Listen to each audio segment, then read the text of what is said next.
Good morning, Shabbat Shalom again. The 12th lesson. It has gone quick, hasn't it? The book of Deuteronomy, what a book. Let's read the title first. Deuteronomy in the New Testament. We find it plenty of times, so often quoted, in fact by Jesus as we will see, and by apostles as well. The memory text says this: Man shall not live by bread alone, but by every word that proceeds from the mouth of God. And you remember when it was said, Jesus was tempted by Satan, who tried to entice him to change stones into bread. But you know, it's interesting that the Bible teaches, as it says in Habakkuk, the 2nd chapter, verse 4, that the just shall live by faith.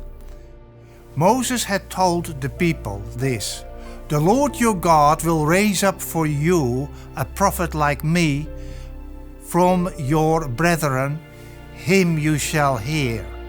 Now again, the verb to hear, Shema, means also to keep, to obey. And Jesus himself used to refer to the book of Deuteronomy time and time again. When you remember after his resurrection, that on the end of that first day he was accompanying some of his followers who didn't recognize him to the place Emmaus. And there he quoted from the whole of the Old Testament, and most certainly from the book of Deuteronomy, all about himself. And finally, as he broke the bread when they invited him, their eyes were opened. He quoted from Deuteronomy. The first temptation, Jesus used the book of Deuteronomy. The second temptation, if you go to the second one, you shall not tempt the Lord your God. And the third one, when Satan tries to entice him to bow down for him, he says, you shall fear the Lord your God and serve him, meaning serve him only. He also again quoted from the book of Deuteronomy. There is a principle that is dealt with in the 10th chapter of the book of Deuteronomy. The expression is lifting up faces. Let me tell you what is meant by that. By that expression is to place favor upon somebody above someone else, which is far away from the biblical perspective. You've got to be fair to everybody. That is what the Bible teaches. And the book of Deuteronomy, like the later writings of the prophets, like the teachings of the apostles, is very much like that. We know that Christ became a curse for us, and he faced the curse of the law, and that is death. Of this, Ellen White said this: none but Christ could redeem fallen man from the curse of the law and bring him again into harmony with heaven. Christ would take upon himself the guilt and the shame of sin so offensive to a holy God that it must separate the Father from his Son. And so, when Moses predicted the prophet to come, he was clearly speaking about Christ. And his followers should have understood that.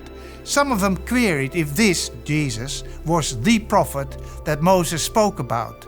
The Lord your God will raise up for you a prophet like me from amongst your brethren, him you shall obey. It was repeated in Acts chapter 3, it was repeated by Peter, it was repeated by Stephen before they killed him in chapter 7. Moses promised them twice that would happen. This prophet like Moses. Moses, of course, had been an intercessor as well for the people. And though they were perhaps expecting one that might do the same thing, there was something about that man Moses that profoundly impressed me. He could find it within himself, despite the many times that they tried him, to love them more and more and more. What a man.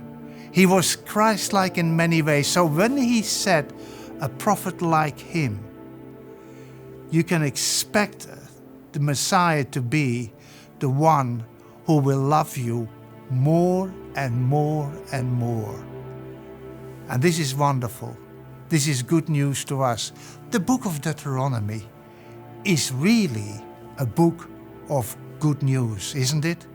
Enjoy the lesson. May God bless you.